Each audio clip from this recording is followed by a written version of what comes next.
Cet épisode débute avec Kyros, qui déclare à Gabriel, dans un ton grave et sans détour, qu'il lui sera impossible de prouver son innocence, surtout face à toutes les preuves accablantes qui ont été réunies contre lui. Gabriel, d'un ton calme mais ferme, lui répond que le corps de Francisca a été délibérément planté chez lui, dans le but évident de le faire accuser. Il ajoute que malgré tout, il devra avoir droit à une libération sous caution afin de pouvoir défendre sa cause et prouver qu'il est victime d'un complot. Mais Kyros, implacable, donne alors la parole à Salvador. Ce dernier, visiblement affecté par la situation, répond à Gabriel que les chances pour lui de bénéficier d'une libération provisoire sont très minces. Il justifie cela par le fait que Gabriel a tenté de s'enfuir, ce qui a été interprété comme un aveu de culpabilité ou au minimum une volonté d'échapper à la justice. Constatant que la discussion ne peut aller plus loin, Kyros souhaite une bonne nuit à Gabriel puis quitte la cellule d'un pas lent et lourd. À l'extérieur, Claudio discute avec Carlos, Enriqueta et David. Il leur confie que d'après les éléments dont il dispose, il sera très difficile d'obtenir la libération provisoire de Gabriel. Inquiet, Carlos demande alors si Castillo, leur allié, peut intervenir d'une manière ou d'une autre. Claudio répond que malheureusement, Castillo n'a pas vraiment de pouvoir d'action dans ce cas précis. Tout ce qu'il peut faire, c'est veiller sur Gabriel et s'assurer qu'il soit traité avec équité pendant sa détention. Pendant ce temps, à la maison, Johanna est profondément attristée par la situation. Elle se sent impuissante face à l'injustice dont Gabriel est victime. Son oncle, Felipe, tente de la réconforter en la prenant dans ses bras. Johanna, la voix brisée par l'émotion, lui confie que le procureur est un complice de Rogelio, l'ennemi juré de Gabriel. Felipe, surpris par cette révélation, reste figé quelques instants puis demande à sa nièce de se calmer, surtout pour le bien de son bébé à naître. Johanna hoche la tête et assure qu'elle le sait bien. Elle ajoute en larmes qu'elle a promis à Gabriel de prendre soin de leur enfant, quoi qu'il arrive. Dans le salon, Josefina s'adresse à Jenny avec curiosité. Elle lui demande comment elle et Salvador ont retrouvé Johanna. Jenny répond avec un sourire gêné qu'ils ont d'abord dû passer une nuit dans un hôtel. Cela étonne beaucoup Josefina, qui arque les sourcils. Jenny précise alors un peu embarrassée qu'ils avaient des lits séparés et qu'un rideau les séparait. Pour détourner l'attention, elle prend un magazine sur la table et se met à le feuilleter rapidement comme pour clore le sujet. Au poste de police, Kyros prend Salvador à part et lui demande désormais de lui laisser toute la gestion de l'affaire. Il veut qu'elle suive une procédure rigoureuse sans interférence personnelle. Salvador acquiesce, même s'il semble inquiet de lâcher prise totalement. Pendant ce temps, Paola visionne chez elle les vidéos de l'arrestation de Gabriel avec un regard empli de haine. Elle déclare froidement qu'elle fera tout pour s'assurer que Gabriel n'ait jamais la chance de devenir père. De son côté, Salvador remercie Pacheco pour son implication dans l'enquête. Pacheco lui demande alors s'il pense que le procureur est réellement complice dans toute cette machination. Salvador, prudent, répond qu'il ne dispose d'aucune preuve pour l'instant, mais qu'il est convaincu que quelque chose cloche. Chez Johanna, Daniela vient rendre visite à son amie. Johanna est ravie de la voir et lui saute dans ses bras avec tendresse. Daniela lui exprime combien elle s'est inquiétée pour elle. Johanna lui raconte les merveilleux moments qu'elle a partagés avec Gabriel avant que tout ne bascule. Mais très vite, l'émotion prend le dessus et elle devient triste. Elle évoque l'arrestation brutale de Gabriel, et Daniela lui prend les mains, lui promettant que son innocence finira par être prouvée. Johanna remarque ensuite que Daniela a changé de style, et lui dit avec un sourire sincère qu'elle adore ce nouveau look. Daniela, un peu timide, lui parle alors de son prochain rendez-vous avec Rémi. Johanna est très heureuse pour elle et l'encourage. Le lendemain matin, au poste de police, Pacheco rend visite à Gabriel dans sa cellule. Il lui dit qu'il est entièrement avec Salvador et que ce dernier a passé toute la nuit à scruter les vidéos des caméras de surveillance. Il lui explique où se trouvent les caméras et lui recommande de rester dans un endroit spécifique de la cellule pour être bien visible en cas de besoin. Il lui demande ensuite s'il souhaite manger quelque chose, mais Gabriel refuse poliment. Pendant ce temps, Salvador rend visite à Jenny chez elle. Elle lui ouvre la porte et le serre immédiatement dans ses bras. Josefina, qui passe par là, les surprend main dans la main. Elle remercie Salvador pour toute l'aide qu'il a apportée. Salvador répond que Jenny l'a elle aussi beaucoup soutenu dans cette affaire. Puis il s'en va, accompagné de Jenny. Dehors, les deux amoureux ne peuvent s'empêcher de se regarder avec tendresse, de rire ensemble et de se laisser emporter par leur attirance mutuelle. Ce qu'ils ignorent, c'est que Carmela les observe de loin, avec un regard noir et plein de jalousie. Peu de temps après, Jenny rentre à la maison. Sa mère, Josefina, toute souriante, lui dit qu'elle a compris qu'elle est partie chercher Johanna avec Salvador et qu'à leur retour, ils semblaient très proches, presque comme un couple amoureux.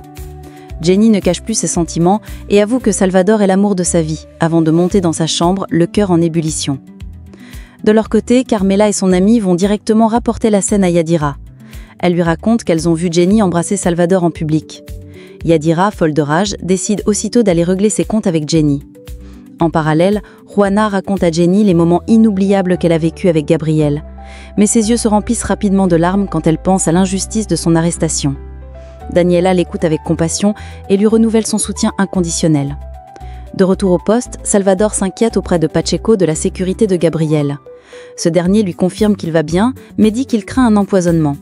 Salvador, inquiet, lui remet de l'argent pour aller acheter de la nourriture à Gabriel afin d'éviter toute manipulation suspecte.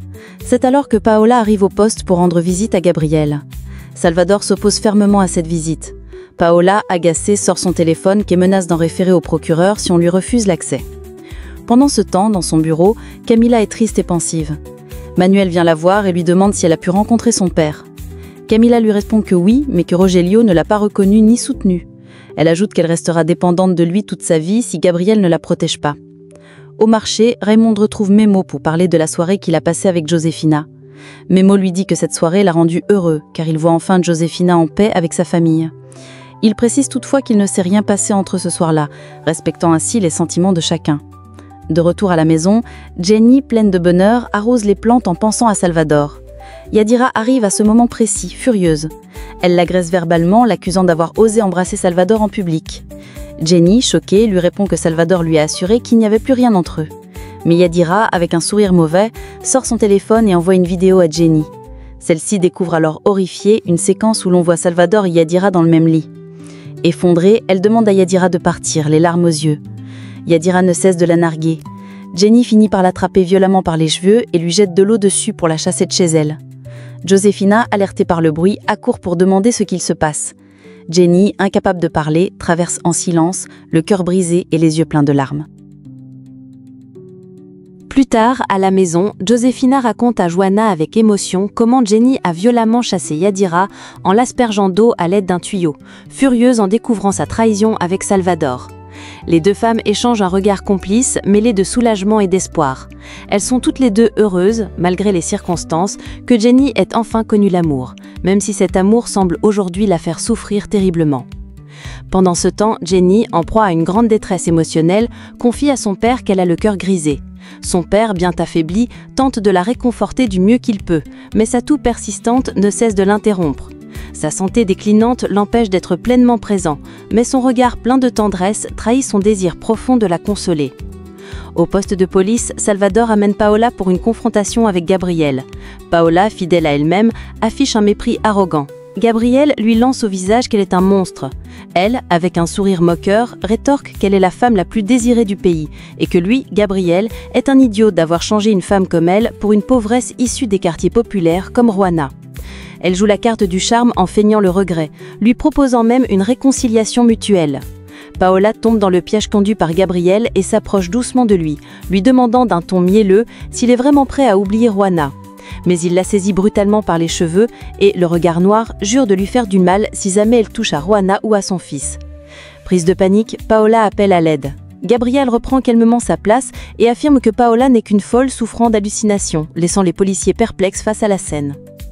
De son côté, Rogelio, désormais animé d'une ambition dévorante, appelle Enriqueta pour lui ordonner d'organiser une réunion d'urgence à l'entreprise. En effet, Elvira vient de lui confier le pouvoir juridique de représenter ses actions. À la brasserie, Eliana remarque l'air abattu de Manuel. Elle s'approche de lui pleine d'empathie et lui dit qu'elle pense le connaître mieux que quiconque. Elle lui demande si c'est la peur qu'il éprouve vis-à-vis de son père qui le met dans cet état de tristesse. Au même moment, Carlos informe Camila que Rogelio lui a annoncé que Elvira lui a donné le pouvoir juridique de gérer ses actions. Camila, bouleversée, comprend que cette nouvelle donne du pouvoir à Rogelio et elle murmure que ce dernier va les anéantir un à un. Dans les couloirs de l'entreprise, Daniela et David se croisent. Tous deux sont très inquiets pour Gabriel. David avoue à Daniela que, durant les jours où ils ont travaillé ensemble, il a découvert une facette d'elle qu'il ne connaissait pas. Elle lui sourit doucement, touchée, puis retourne dans son bureau, tandis que David continue de la regarder longuement, visiblement troublé. Au poste de police, Salvador exhorte Gabriel à garder son calme durant les différents interrogatoires à venir. Il le supplie de ne pas se laisser emporter, quelle que soit la provocation, car la situation est critique. Chez Josefina, l'atmosphère est pesante. Elle prépare une boisson apaisante pour Raymond, qui se montre très inquiet pour Jenny. Josefina tente de le rassurer, mais finit par admettre que c'est à cause de Salvador si leur fille est dans cet état déplorable. Pendant ce temps, Jenny se rend chez Salvador en larmes. La douleur et la colère se lisent sur son visage. Elle l'affronte, le regard chargé de reproches, et lui demande pourquoi il s'est moqué d'elle, pourquoi il l'a manipulée et utilisée de la sorte. Salvador, décontenancé, essaie de la calmer et lui demande ce qu'elle a vu. Elle lui montre alors la vidéo que Yadira lui a envoyée. Salvador tente de se justifier. Selon lui, cet épisode avec Yadira remonte à une période où il n'était pas encore en couple avec Jenny. Mais cette dernière ne veut rien entendre. Elle lui reproche de lui avoir menti en affirmant qu'il l'aimait depuis le premier jour. Salvador, visiblement désespéré, affirme qu'elle ne prêtait pas attention à lui à l'époque. Jenny lui lance alors qu'il a utilisé Yadira, tout comme il l'a utilisée elle, comme une simple marionnette. Il nie, affirmant que cette nuit-là, après avoir vu Jenny embrasser son patron, il s'était senti trahi et blessé. Jenny lui rétorque que ce n'était pas elle qui avait embrassé son patron, et dans un élan de colère, elle lui interdit de s'approcher d'elle à l'avenir avant de tourner les talons, le laissant dévasté. Salvador, accablé, reste planté là, nerveux, vidé de toute force. Pacheco, voyant son collègue dans cet état, vient lui demander ce qui ne va pas. À la brasserie, Rogelio arrive tout sourire, accompagné de sa fille Paola et de leur avocate. Il entre dans la salle de réunion avec les autres actionnaires. Prenant la parole avec assurance, il déclare que, maintenant que Gabriel est en prison, il faut désigner un nouveau président pour assurer la continuité de l'entreprise. D'un geste autoritaire, il met Camila hors de la salle, prétextant qu'elle n'a jamais rien apporté d'utile à la brasserie. Il précise également qu'il est désormais le représentant légal des actions de Francisco, ce qui lui donne un pouvoir considérable.